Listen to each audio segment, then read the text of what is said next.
자, 그래서 저번 시간에 수익이 입금이라고 했고 비용이 손금이라고 해서 각 사업연도 소득 금액을 구한다고 했어요. 그게 어떻게 구한다고 했는지 봤고, 그래서 텍스 세무 조정이 중요하다고 봤습니다. 그쵸?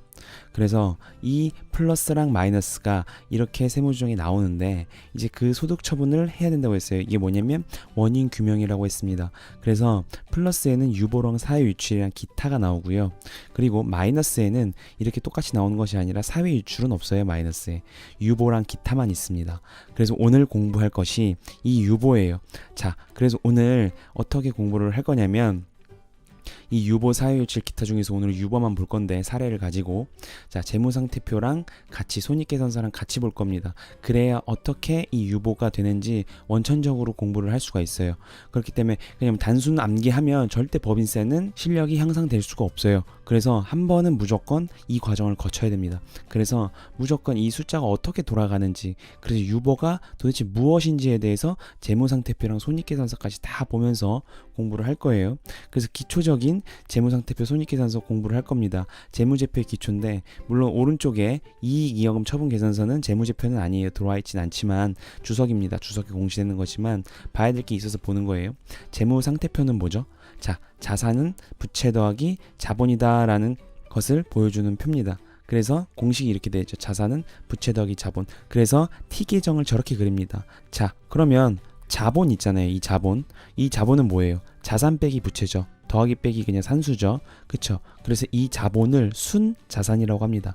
저희가 이제 순자산이라고 하면 지금 갖고 있는 거에서 부채를 빼잖아요. 똑같아요. 재무상태표에서도 자산에서 부채를 뺀 게 자본인데 그것이 순자산입니다. 그죠? 자, 이걸 만약에 부채가 일정해요. 부채가 일정한 상태에서 자산이 변동이 되면 당연히 오른쪽 자본이 변동이 돼야 되는 거죠. 당연한 거죠. 두 번째로 자산이 일정합니다. 그러면 부채가 만약 왔다 갔다 했어요. 그럼 자본도 왔다 갔다 하는데 반대로 왔다 갔다 하겠죠. 그렇죠. 부채가 줄면 자본이 증가하겠죠.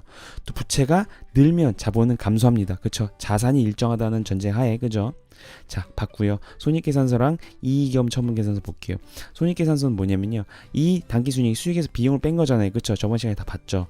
근데 이 당기순이익이 어디 있어요? 지금 이익이여금 처분계산서에서 이 당기순이익이 있습니다. 그쵸? 이게 뭘 말하느냐면 이익이여금은 자본이에요. 그쵸? 회계 공부하신 분들 아시죠? 이익이여금은 자본인데 이 자본 안에 당기순이익이 들어간다는 거예요. 그쵸? 손익계산서가. 그쵸? 그래서 보면은 결국엔 이거를 말씀드리려고 좀 본 겁니다. 자, 이 당기순이익은 자본이에요. 자본인데 어디 들어간다고요? 이 이익잉여금에 들어가는 겁니다. 그쵸? 이익이 쌓인 게 이익잉여금입니다. 그죠? 그래서 당기순이익이 매번 저렇게 재무상태표에 쌓이는 거예요. 그래서 재무상태표는 자, 이제 누적이라고 하는 것이고, 손익계산서는 그때그때마다 보여주는 그 누적이 아닌 그 해만을 보여주는 것입니다. 그쵸? 어쨌든 자, 그래서 이익이여금은 자본 안에 들어가 있기 때문에 당기순이익은 결국엔 자본에 들어가는 겁니다. 그쵸? 자, 그러면 볼게요. 자, 수익에서 비용을 뺀 것이 당기순이익이잖아요. 그죠? 근데 그 당기순이익이 이익이여금으로 들어가죠. 이익이여금은 자본이죠. 자, 그러면 수익이랑 비용이 변동이 됐어요. 그럼 당연히 당기순이익이 또 변동이 되죠. 그러면 저 화살표대로 이익이여금도 변동이 되겠죠. 그럼 그 재무상태표의 자본이 변동되는 겁니다. 이거 지금 하는 이유가 있어요. 제가 지금 반드시 잘 이해하고 따라오셔야 돼요. 자, 그러면 이 이익이여금이 지금 포함된 이 자본, 아까 재무상태표 어떻게 했어요? 자본에, 그쵸? 자본이 증가하면 자산이 증가하거나 아니면 부채가 감소하는 것이죠. 그쵸? 그리고 자본이 만약 감소했다, 그럼 자산이 감소하거나 아니면 부채가 증가하는 거예요. 그쵸? 자, 그래서 이걸 본 겁니다. 그래서 이걸 봐야 되는 이유가 있어요. 이게 결국에는 다 유보 지금 공부하는 거에 있어서 쓰입니다. 자, 유보랑 사회유출이랑 기타 볼게요. 자, 유보는요 뭐냐면 회계상의 재무상태표랑 세법상의 재무상태표를 BS라고 합니다. 자, 이게 다른 건데 그 원인이 내부에 있어요. 회사 내부에 있다는 건 재무상태표에 남아 있다는 겁니다. 그 조정 금액이. 자, 지금 모르시더라도 따라오세요.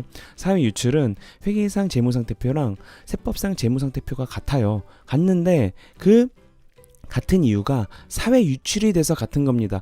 외부로 나간 거예요. 그 금액이, 세무 조정된 금액이 외부로 나가서 그 금액이 없어졌기 때문에 회계상이나 세법상으로는 같은 겁니다. 그게 사회 유출이고요. 이건 다음 시간에 공부할 거예요. 기타는요 회계상 재무상태표랑 세법상 재무상태표랑 같아요. 근데 그 원인이 또 그 기업 내부 즉 재무상태표에 있습니다. 자, 그래서 요거는 지금 개간을 한 것이고, 자, 오늘 유보를 볼 거예요. 자, 유보 보겠습니다. 자, 아까 뭐라 그랬죠? 회계상 재무상태표랑 세법상 재무상태표랑 다른데 뭐가 다른 거냐? 결국엔 아까 순자산이 자본이라고 했잖아요. 그쵸? 결국엔 자본이 다른 거예요. 그쵸? 왜냐면 자본이 다르다는 말은 자산이 다르거나 부채가 다르다는 말이잖아요. 그쵸? 그 원인이 재무상태표 그 회사에 남아 있다는 거예요. 자, 볼게요. 세법상 재무상태표 중 자본이 회계상보다 많습니다. 그럼 이거를 유보라고 해요. 자, 그리고 그래서 우리는 세무조정을 이 세법상으로 만들어 줘야 되니까 이렇게 바꿔줘야 되죠. 이게 유보입니다. 자, 그리고 만약에 회계가 많아요. 자본이 세법보다. 그런데 어쨌든 우리는 이 세법상 자본으로 만들어 줘야 되죠. 그래서 이건 마이너스 유보라고 합니다. 자, 아시겠죠? 플러스 유보는 결국 세법상이 더 많다는 것이 만들어야 된다는 것이고, 마이너스 유보는 더 적게 만들어야 된다는 거예요. 그렇죠? 요게 이 유보의 개념입니다. 플러스랑 마이너스. 자, 그래서 볼게요. 예를 들어서 볼 건데, 자, X1년이랑 X5년입니다. X1년에 토지 5만 원을 취득을 했어요. 그런데 취득세 만 원이 나갔습니다. 그리고 이걸 X5년, 그 4년 뒤에 토지를 7만 원에 처분을 했어요. 이걸 가지고 볼 겁니다. 자, 제가 말씀드렸죠. 재무상태표랑 손익계산서 숫자 흐름을 전체 보여드릴 거라고. 자, 그래 X1년이나 X5년에 제가 만들어 놓은 재무상태표랑 손익계산서, 오른쪽에 있는 IS는 손익계산서입니다. X1년에는 자산이 10만 원이고요. 부채가 7만 원, 자본은 3만 원. 이건 제가 지금 만든 거니까 그냥 모르셔도 돼요. 수익은 3만 원, 비용은 2만 원. 그래서 단기순이익 만 원이 나왔다고 만들었고, X5년에는요. 회계상 자산이 20만 원, 부채가 13만 원, 자본이 7만 원. 그리고 회계상 수익이 9만 원이고 비용이 7만 원 해서 단기순이익 2만 원. 요건 제가 지금 만든 겁니다. 굳이 외우실 필요는 없지만 이제 좀 있으면 따라오셔야 돼요. 자, 근데 이 재무상태표랑 손익계산서는 지금 이 거래 지금 앞에서 봤잖아요. X1년이 X5년 토지를 지금 취득했고 처분하는 이 거래뿐만이 아니라 다른 거래들도 다 합쳐져서 지금 만들어진 재무상태표랑 손익계산서죠. 그쵸? 자, 단기순이익은 지금 어디 들어간다고요? 이 자본에 들어가죠. 마찬가지죠. 밑에도 단기순이익 2만 원이 이 자본에 들어가 있습니다. 자, 이제 안 할 건데 마지막이에요. 단기순이익이 어떻게 만 원이 들어가는지. 예를 들어서 X1년에 자본이 3만 원인데 보니까 자본금이 2만 원이고 이익이익금이 만 원이에요. 그래서 이 단기순이익이 여기에 지금 들어가 있는 거예요. 합쳐져서. 그래서 안 보이는 건데 저렇게 돼 있는 겁니다. 당연하죠. 자, 이제 이런 얘기 안 할 거예요. 자, 보겠습니다. X1년에 토지 5만 원을 취득을 했는데 취득세 만 원을 했어요. 자, 이게 오름 분계는 어떻게 되느냐. 자, 토지 5만 원, 현금 주고 5만 원 산 겁니다. 그런데 저 취득세도 토지가 돼야 돼요. 왜냐하면 그 자산을 취득한 취득 부대 비용은 자산으로 들어갑니다. 이건 회계죠. 자, 요게 올바른 회계 처리예요. 그쵸? 그런데 회계에서는 그렇게 안 한 겁니다. 토지 5만 원 똑같이 했는데 저 취득세 만 원을 비용 처리한 거예요. 그냥 세금으로. 그쵸? 그럼 요거는 당연히 세법에서 세무 조정이 들어가야 되는 거죠. 비용으로 만 원을 한 겁니다. 자, 보면 자, 회계상 재무상태표랑 회계상 손익계산서를 볼게요. 자, 그럼 저렇게 지금 아까 그 숫자 가지고 온 겁니다. 그냥 이 비용이 이 마이너스 2만 원 이 비용에 들어가 있겠죠. 그리고 현금 2만 원은 이 자산 10만 원이면 당연히 여기서 당연히 빠져 있는 거예요. 그쵸? 제가 지금 요것만 말한 거지만 당연히 아까 말씀드렸듯이 다른 거래들이 다 합쳐진 게 지금 재무상태표랑 손익계산서에 나와 있는 거니까 요거에만 있는 게 아니라는 걸 지금 말씀드리는 거예요. 어쨌든 자, 그럼 세법에서 보겠습니다. 세법은 어떻게 한다고요? 토지 5만 원은 당연히 현금 5만 원 주고 했겠죠. 그런데 저 비용이 아니죠. 토지죠. 만 원도. 그쵸? 현금 만 원, 토지 만 원 해야 돼요. 그래서 결국엔 세법에서 보기에 토지는 6만 원이고 지금 회계에서는 얼마예요? 그렇죠. 5만 원이죠. 왜냐면 비용으로 만 원 처리했으니까. 자, 요거를 이제 세무조정하는 건데 세법에서는 어떻게 보는 거예요? 세법 재무상태표랑 세법 IS 즉 손익계산서를 보도록 하겠습니다. 자산은 11만 원이죠. 왜요? 원래 회계상 지금 재무상태표 위에 보면 10만 원이잖아요. 근데 만 원이 더 추가됐죠. 토지가 지금 만 원이잖아요. 그쵸? 빨간색 11만 원 이해되시죠? 자, 그래서 요게 만 원이 더 들어간 겁니다. 자, 부채는 7만 원 똑같죠? 위에 회계상 재무상태표랑 같이 따라오세요. 회계상 BS랑. 자, 그럼 자본은 4만 원이에요. 요건 왜 그러죠? 자, 오른쪽 보면 알 수 있죠. 세법상 손익계산서 수익이 3만 원인데 똑같죠? 비용은 얼마예요? 만 원이죠. 왜요? 뭐가 달라졌어요? 지금 회계에서는 저 취득세 만 원을 비용 처리해서 비용이 2만 원이지만 지금 우리는 세법에서는 지금 그걸 비용 처리 안 하고 자산 처리했죠. 그러니까 비용은 만 원인 겁니다. 그쵸? 그래서 각사소득이 2만 원이 된 거예요. 자, 그래서 요 차이입니다. 그죠? 비용이 지금 만 원이 취소가 됐어요. 그쵸? 이게 올바른 거잖아요. 이 숫자를 다 지금 흐르는 걸 다 보여드리는 거예요. 자, 그래서 이 단기 수익 10,000원은 지금 자본에 들어간 거죠. 그래서 30,000원이지만 자, 세법상 자본은 어떻게 되는 거예요? 20,000원이 10,000원이 더 추가돼서 자본이 40,000원이 된 겁니다. 그래서 제가 앞에서 아까 재무상태표랑 손익계산서랑 이익여금 처분 계산서까지 보여드리면서 이 흐름을 보여드리려고 아까 설명을 다 드린 거예요. 자, 그래서 자본이 지금 회계상 자본은 30,000원이지만 세법상 자본은 40,000원입니다. 그렇죠? 아까 어떻게 했어요? 세법상 자본이 회계상 자본보다 지금 많은 케이스죠. 그렇죠? 그러니까 이거는 유보입니다. 유보인데 지금 자산 11만원에 지금 토지가 들어가 있죠. 그렇죠? 어디 나간 게 아닙니다. 이 회사 재무상태표에 나간 게 아니죠. 이 사회추리랑 구분하려고 제가 이렇게 말씀드린 거예요. 이제 다음 강의에서 배울. 자, 그래서 나간 게 아니고 자산에 지금 11만원 중에서 10,000원이 지금 토지로 들어가 있죠. 그래서 산에 남아있는 겁니다. 그래서 유보라는 거예요. 자, 그래서 이제 세무 조정을 하는 겁니다. 자, 비용 요게 지금 요 차이잖아요. 비용 10,000원을 토지 10,000원으로 바꿔야 되잖아요. 그래서 어떻게 해요? 저번 시간에 배웠던 비용을 취소해야 됩니다. 비용 취소는 뭐죠? 손금 불산입이에요. 그쵸? 그리고 얼마의 금액은 10,000원입니다. 그리고 유보죠. 지금 자본이 더 많잖아요. 그래서 뭐 때문에 지금 발생했어요? 토지 때문에 발생했죠. 이렇게 쓰는 거예요. 그래서 손금 불산입 토지 10,000원 유보 이렇게 되는 거예요. 이게 세무조정의 1년 X1년 세무조정 완성입니다. 그쵸? 자, 그럼 이 세무조정을 볼게요. 지금 중요합니다. 이거 손금 불산입이 나왔어요. 자, 그럼 이건 뭐를 지금 가리키는 거예요? 그럼 회계상 IS랑 세법상 IS 볼까요? 오른쪽에 요 차이죠. 그죠? 회계상으로는 비용이 20,000원이었으나 세법상으로는 비용이 지금 10,000원이죠. 그래서 지금 이걸로 바꿔준 겁니다. 저 손금 불산입이. 그죠? 그래서 저 앞에 있는 손금 불산입은 지금 회계상 손익계산서랑 세법상 손익계산서의 차이를 지금 말씀드린 거예요. 쓰는 거예요. 그죠? 자, 그리고 토지 10,000원 유보 이건 뭐예요? 그쵸? 이 자본의 차이죠. 자본이 30,000원인데 지금 40,000원으로 지금 바꿔준 거예요. 그쵸? 자, 그런데 자본이 움직이면 자산이나 부채가 움직인다 그랬어요. 그쵸? 근데 지금 부채는 70,000원, 70,000원으로 갔죠. 그래서 뭐예요? 오른쪽에? 그쵸? 자산이 지금 10,000원 는 겁니다. 자, 지금 제가 이걸 말씀드리려고 아까 재무상태표, 손익계산서, 이익이익 처분계에서 다 본 거예요. 이제 이해 가시죠? 안 되시면 천천히 들으시면 됩니다. 다시 한번 들어보세요.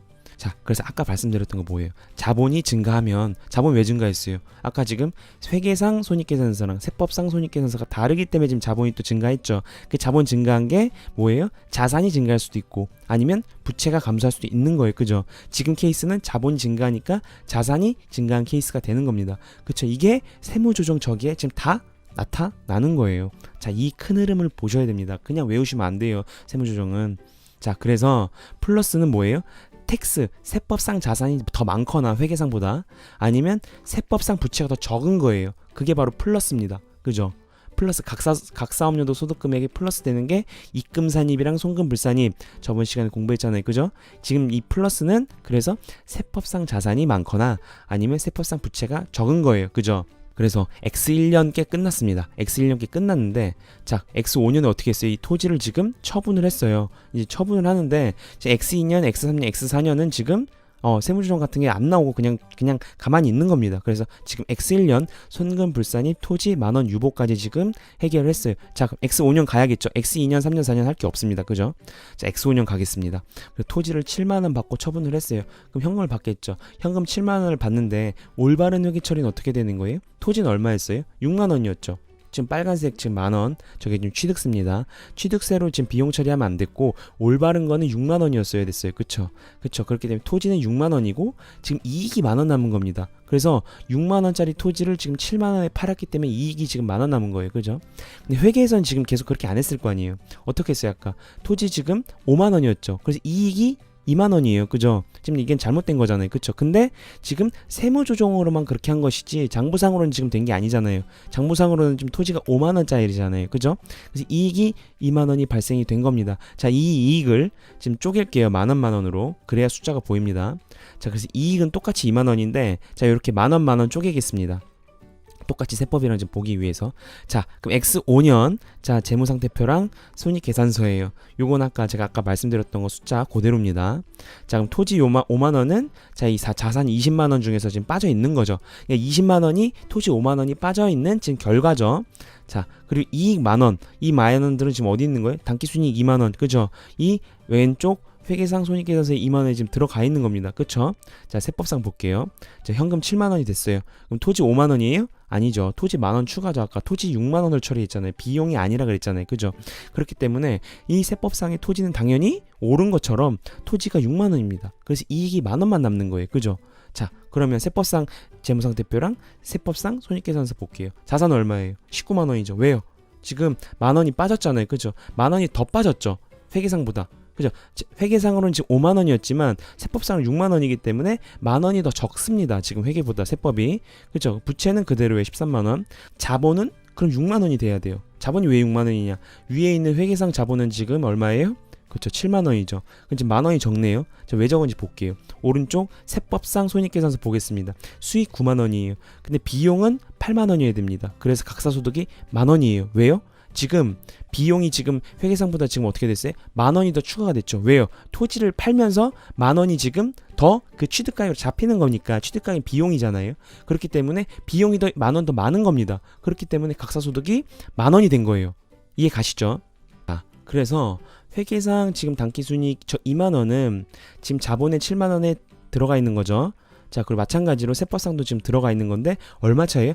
그 이 만원, 그죠? 이 만원 때문에 차이가 나는 거잖아요. 그죠?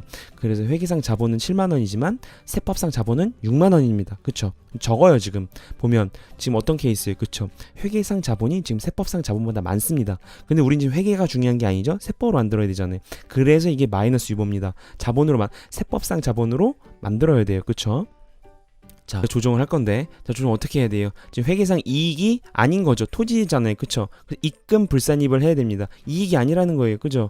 그리고 금액은 만원이죠. 대신에 마이너스 유보죠. 왜요? 지금 세법상 자본이 만원 더 적잖아요. 그러니까 마이너스 유보입니다. 그죠? 근데 그게 지금 토지 때문에 발생했으니까 입금 불산입 토지 만원 마이너스 유보라는 세무조정이 나온 거예요. 그쵸? 이해 가시죠? X1년 때 자세하게 설명드려서 X5년 때는 조금 빨리 설명을 드렸어요.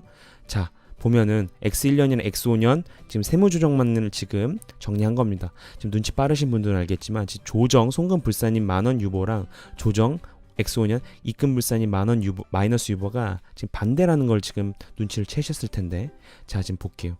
어떻게 지금 세무조정이 나왔어요? X1년은 비용을 취소했죠. 비용을 취소하면 이제 대변에 갖다 대야 되죠. 그리고 토지로 만들어야 됩니다. 토지 만원이에요. 이게 바로 자, 세무조정이 별게 아닙니다. 오류수정 분기랑 똑같은 거예요. 자, 그리고 X5년 볼게요. 이익을 취소해야 돼요. 그렇죠? 이익이 아니라는 거예요. 이익이 아니라 토지라는 거잖아요. 그렇죠? 이렇게 되는 겁니다. 결국 오류수정 분기예요. 그런데 보면은 이제 눈치 빠르신 분들은 자, 이게 뭐예요? 반대 세무조정입니다. 자, 반대예요. 세무조정도 반대예요. 똑같은데 지금 반대죠. 그렇죠? 이게 바로 그 유명한 유보 추인이라고 하는 거예요. 이게 뭐냐면 볼게요. 지금 정리하면 자, X1년은 송금 불산입 토지 만원 유보였는데 지금 정리해보니까 X5년은 입금 불산입 토지 만원 마이너스 유보가 나왔어요. 자, 뭐예요? 지금 토지를 처분했죠. 토지는 지금 아까 재무상태표에 지금 남아져 있었잖아요. 그쵸? 그런데 X1년에 저 세무조정이 왜 발생된 거예요? 토지 때문에 발생했죠. 토지의 취득세 때문에. 그쵸? 토지의 취득세 때문에 회계랑 세법이 차이가 났습니다. 그런데 지금 X5년에 토지를 팔아버렸어요. 그러니까 지금 반대 세무조정이 나왔어요. 그러니까 토지를 팔아버리니까 그 차이가 사라지는 거죠. 그쵸? 그 차이가 사라질 때 그 반대 세무조정이 나오는 거예요. 자, 그래서 처분 때 나오는 겁니다. 그 차이를 발생하는 원인이 사라졌기 때문에. 자, 보면은 자, 그래서 처분이 돼서 그 원인이 사라지니까 반대 세무조정이 나왔어요. 이게 바로 유보를 추인한다는 거예요. 그렇죠? 그 반대로만 그냥 해주면 되는 겁니다. 이게 유보 추인이라는 개념이에요. 자, 그래서 이 처분 때문에 발생이 된 거죠. 만약에 X3년도에 처분을 했다. X5년이 아니고. 그럼 X3년에 이 유보 추인을 하면 되는 거예요. 그래서 X3년에 밑에 있는 입금 불산입 토지 만원 마이너스 유보 세무조정이 X3년에 나오는 겁니다. 그럼 만약에 X4년에 팔면요. X4년에 이 유보 추인이 되는 거예요. X4년에 저 밑에 있는 입금 불산입 토지 만원 마이너스 유보 세무조정이 나오는 겁니다. 아시겠어요? 그러니까 이게 되게 파워풀한 겁니다. 그래서 유보만 잘 관리하면 그 차이 나는 거는 저 유보만 유보 추인을 하면 되겠죠. 그렇죠? 이래서 세무조정이 유보가 관리가 돼야 되는 거예요. 자, 어쨌든 근데 만약에 토지가 7만원이 아니고 10만원에 팔았다. 10만원에 팔아도 이 금액은 달라지지 않습니다. 10만원에 팔든 20만원에 팔든 상관이 없어요. 왜냐면 이 회계랑 세법의 차이는 10만원에 팔든 어떤 금액에 팔든 요 손금불상인 토지 마이너스 만원 유보만 발생이 되겠죠. 그 차이잖아요. 그죠? 취득세 만원은 변경된 게 아니잖아요. 토지를 얼마에 팔건. 그쵸? 그렇기 때문에 똑같이 입금불상인 토지 만원 마이너스 유보가 되는 거예요. 자, 마찬가지로 5만원에 팔아도 마찬가지예요. 똑같습니다. 유보 추인이. 그 차이는 2만원인 거예요. 취득세에 대한. 그렇기 때문에 이 유보 추인도 당연히 똑같아집니다. 자, 만약에 그러면 지금 100% 지금 전체 토지를 지금 팔았다고 봤잖아요. 근데 만약에 토지를 50%만 팔았다고 할게요. 그럼 추인이 어떻게 되냐면 이제 좀 눈치 빠르신 분들 바로 알 거예요. 50%만 추인이 됩니다. 그래서 입금불세임 토지 5천원 마이너스 유보가 되는 거예요. 만원에 50%만 추인이 되는 겁니다. 근데 그쵸? 그리고 이 토지 5천원. 근데 만약에 토지를 100% 50%가 70% 처분했어요. 그럼 이제 여러분이 해보세요. 뭐예요? 유보 추인이 되는데 70%만 추인이 되는 거예요. 그러면 입금불사임 토지 7천원 마이너스 유보가 되는 겁니다. 이게 유보예요. 그러니까 유보만 잘 이해를 하시면 앞에 결국에는 숫자가 왔다 갔다 하는 돌아가는 거는 이해하라고 제가 다 하나하나 만들어 드린 거고 결국 이 결과를 외우시면 되겠죠. 근데 이 결과를 외우려면 앞에를 이해를 하셔야 되는 거예요. 그렇죠? 그래서 토지 7천원